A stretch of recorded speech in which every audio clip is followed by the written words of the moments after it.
Wow, man. It's no secret that I love Jujutsu Kaisen. I've talked about it probably a dozen times on this channel, and I barely have a dozen videos. So you all knew this was coming. Jujutsu Kaisen has come to a close, but was it good? The views are mixed from all around, and for fair reason, but I want to tell you why I loved it. And no, not just because I'm a meat writer. I think spoilers, obviously.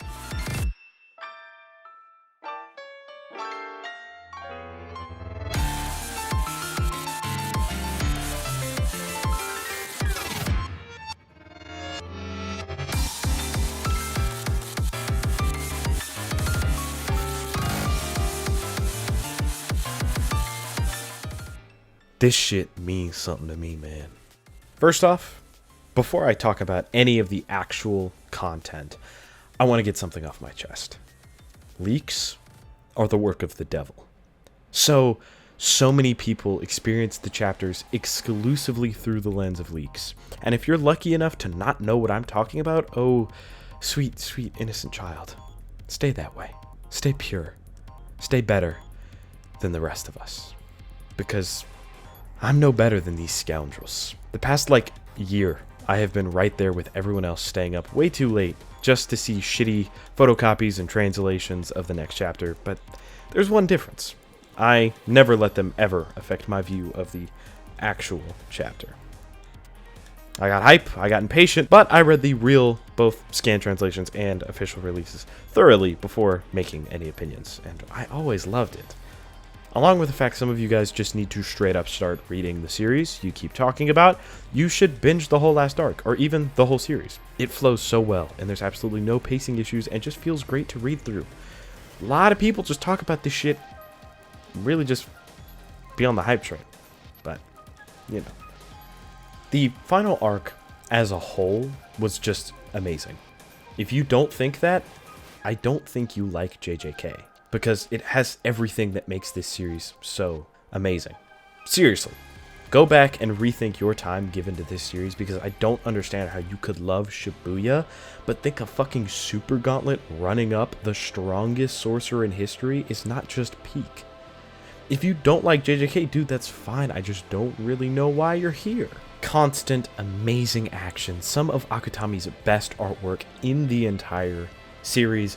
Just amazing use of the power system, and, of course, some constant, perfect character work. Literally, everyone got time to shine. And I mean everyone. I won't say perfect conclusion, though. We'll talk about that a little later. Quickly running through the list, Maki got some amazing work with the King, Kusakabe shined bright, even Ino got some cool moments. But of course, guys like Todo, Higurama, and Yuta, most of all, just absolutely blew me away. Todo, because of his insane comeback and staying strong in his character, as he always has, and getting recognized by Sukuna. Higurama, because I just adore him, and his work and talent were spectacular, and I'm so glad to see him make it out and want to atone. And then, my baby boy Yuta, just wow.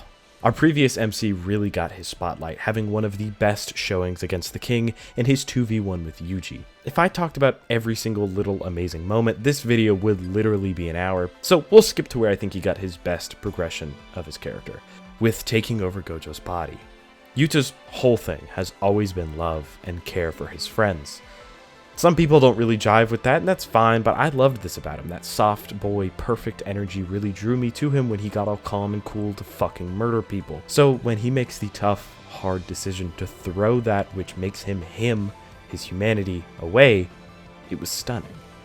Yuta, this kid, joined Gojo truly in his role as the strongest. The only way to do that was to throw away his humanity and fight like a monster. The ultimate act of love by doing something so despicable, using someone's body after their death. And the implications for Gojo, well, I said most of what I want to say about Gojo in this video here. But the amazing thing about Akutami's writing is he got even better post-mortem. His concise and extremely effective character writing made Gojo better. Every single flashback of him after he died made him even more fleshed out. There was not a single misuse of him. I loved Gojo, obviously, but he has secured himself placed in my top 3, solely because of his death and what happened thereafter. But mainly, I want to talk about Gojo's themes and how closely tied they are to that of the main story. Gojo, his entire life, was treated like a weapon, up until the end. His own student used his body to fight, and he agreed to it because even he saw himself as only that. Strength.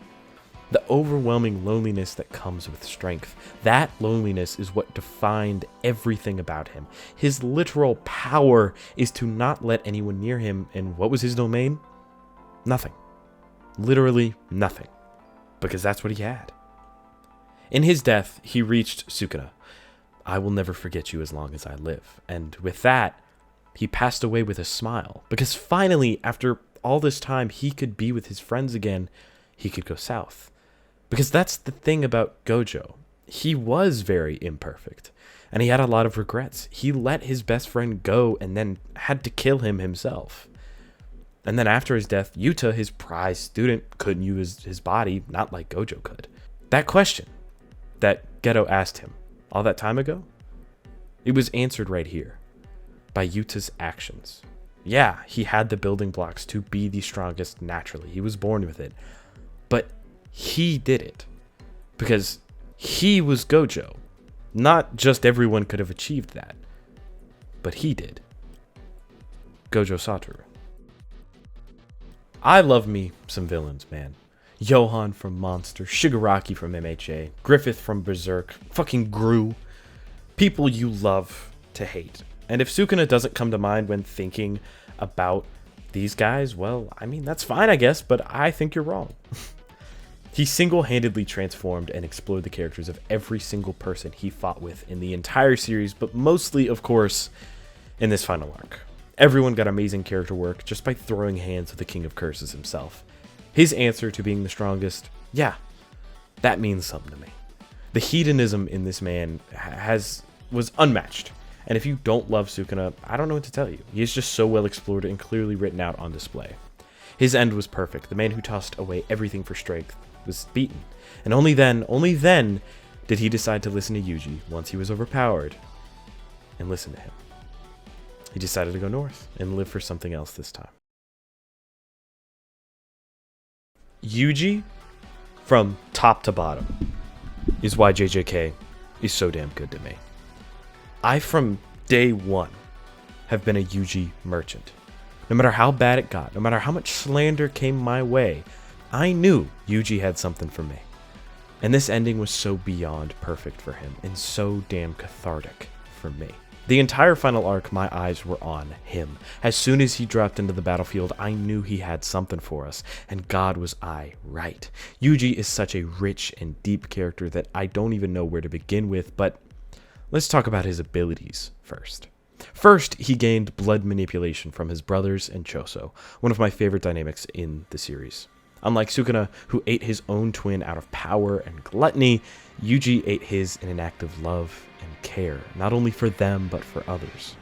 And in turn, he gained the abilities of his only real family left, ignoring you, the ability to manipulate the body, the physical reminder of living in this world.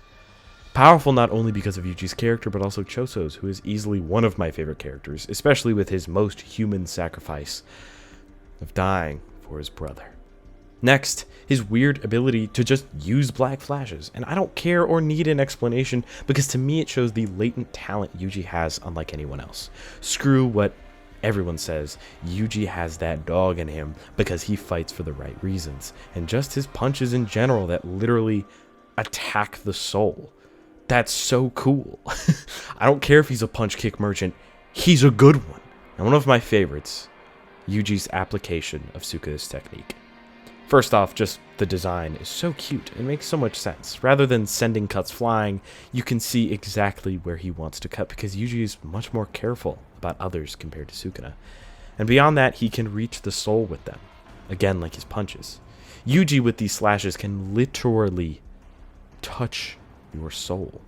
Tell me that isn't the most Yuji thing you've ever heard. He is always trying to reach out, and with that, he literally can touch the deepest most secure part of you, while echoing his greatest enemy, Mahito, whose ability is also to touch one's soul. It's perfect. Then there's his domain. I don't give a shit it isn't named. That's kind of half the point, is that it's incomplete. What's important here is what it did. Yuji reached the King of Curses and slowed him down just to talk. He showed a part of himself deep within himself to try to connect. That is literally all his domain did. That is beautiful. His speech after he takes his walk with Sukuna was so powerful. Not only did it represent our boy breaking free fully from his cog mentality, but it was just such a beautiful message about life and how there's no need for some grand purpose or strength. Just be human. Yuji, the man previously self-proclaimed as a cog in a machine, just meant to kill curses and nothing else, has blossomed and realized his true self as a beacon of just empathy, kindness, human heart, and will.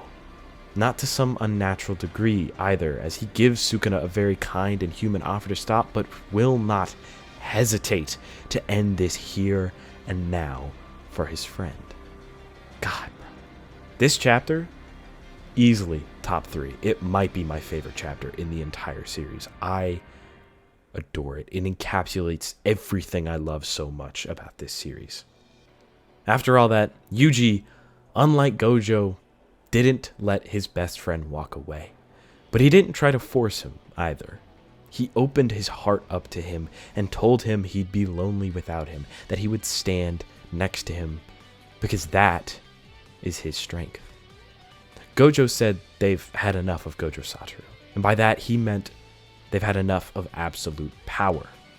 Yuji has true strength.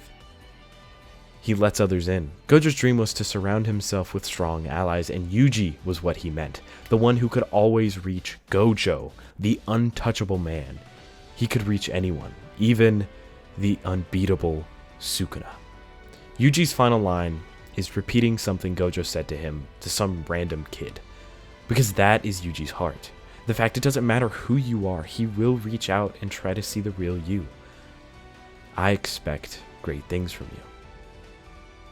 Exactly like that one chapter before Shibuya. One of my favorite chapters in the series. Just amazing. And shows Yuji has always been this kind person that can just see straight through anybody.